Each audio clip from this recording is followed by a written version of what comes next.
Oh, it's going to be huge. UFC Saturday tomorrow. We bring in our guy, Daniel Cormier, DC. Pleasure to see you as always. Tell me this. I want to jump right in here. We had Sean on the show yesterday. Obviously lost the title to Merab. That was back in September. He said he wasn't 100%, had hip surgery shortly after the fight. We talked to him yesterday. As I mentioned, he said he's feeling great. How will this rematch be different, if at all? Well, it has to be, right? Sean's got to defend takedowns. If the fight plays as it did the first time, Merab's going to beat him in the exact same way. But there are some differences. In the last fight, O'Malley could not grapple in the build. He could not wrestle. This time he was able to do that and do that in abundance. He has moved his training camp. He lives in Phoenix, guys. He had a training camp in a warehouse before where you can barely spar hard. He moved it into an air-conditioned building where he can actually get the hard rounds in, wrestle, grapple. He feels or seems to be doing everything right as he goes into this rematch. You know, I want to know how do you really feel, you know, when he's a knockout artist. We know Sugar Sean O'Malley is a knockout artist. But Merab is a grappler, and he was clearly trying to take him down every chance he got in the first fight, and that clearly disrupted him. We can talk about the bad hip and all. I'm not saying he's lying about his excuses or anything like that. It's not an excuse, it's reality. You know, he's a pugilist. I get that. But I'm asking you, how difficult is it going to be for him to win this fight based purely on their styles combined with the fact that he's coming off the hip surgery? You know, that's a great question because there's no better example of grappler versus striker that we could put together in the UFC right now. Generally, the fight sways toward the guy that is a grappler, the guy that has the great cardio, has the ability to pick where the fight takes place. Sean O'Malley took a long time away to not only recover from the surgery, but to work on the areas that failed him in that first fight. So you got to believe, Stephen A., that he's going to be better. The question, though, becomes, is it going to be enough? While he has been healing, while he's been getting better, Merab went through Umar Nurmagomedov in a very tough fight. So he's continuing to fight and improve and also show day by day while we have not seen Sugar Sean O'Malley. DC, I find this really interesting, and you said he's all locked in. We had him on the show yesterday, like I mentioned, and in the lead up to this fight, we've seen a lot less of the Sugar Show than we're used to, right?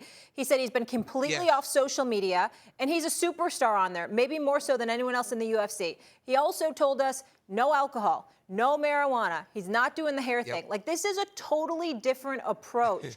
Does that really have an impact for a fighter when they get in the octagon? So, Molly, I interviewed Merab Dvalishvili the day after he beat Sean O'Malley. I went to his house, guys. That Sunday, I had to wait 20 minutes because I had to wait for Merab to finish his run. He was running. He came charging down the street, sprinting.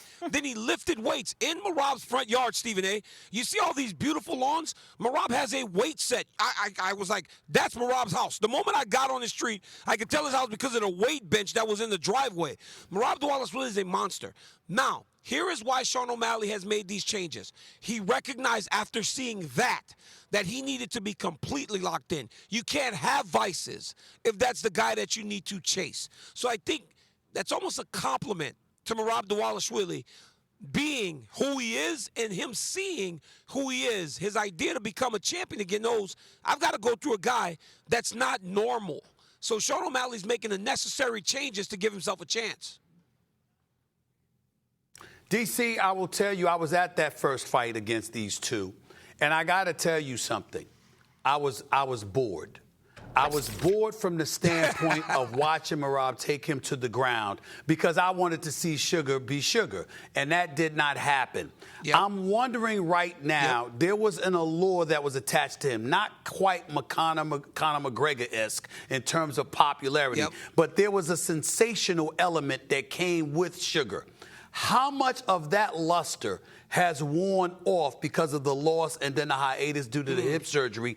And how important is it going to be for him to be spectacular in this rematch if he is to restore his name to that elevated level of popularity he once enjoyed? You know, so you see Sean O'Malley, and he's much more like measured, and he's much more calm and patient today. For him to go back to that superstar level, he's first off got to just win. The only time we have seen him struggle in that manner was against the champion Merab Dvalishvili. And he looked so good against Cheeto, and he looked so good against Aljamain. But Sean O'Malley said that for a long time, Stephen A., as you compare him to Conor and Floyd Mayweather, part of the reason he fought at the Sphere while injured was because he wanted to be like those guys. The big gates, the record-breaking gates, the events. He said he's kind of let that go. But he recognizes that for him to make the life that he wants, he's got to get some part of that back. And that starts with a victory on Saturday. Yeah, I can't wait for that fight. It's going to be in spectacular fashion. But, DC, you didn't think you were going to come on the show, and I wasn't going to mention Jon Jones, right? I mean, you know. Yeah, obviously, that crazy. story's been dominating the UFC here. People want to see Jones versus Aspinall for the undisputed UFC heavyweight title. Do you think we're going to see that? So Jon Jones is mad at me and Chael Sonnen now because we work for ESPN. We have our podcast, and we talk about him. That's what we do. And he said, of course, they're talking about me. I beat them both, so gather up on the podcast and make fun of me. No, John, we just want to see you fight Tom Aspenol. Jon Jones the other day was talking about what he would have done to me. I said, Stephen A., I don't want to fight you. Why don't you go fight the dude that's actually waiting to fight you? I'm 46 years old. I'm retired. I think we will see it. I think far too much is being made of John's afraid of Tom Aspenol. We need Jon Jones versus Tom Aspenol. The other day, Tom Aspenol came on TV and announced Jon Jones' retirement for him. If you want to get to Jones, the one thing you can do is annoy him. Now, when you get in the octagon with him, you're in there with Jon Jones. So sometimes you got to be careful what you ask for.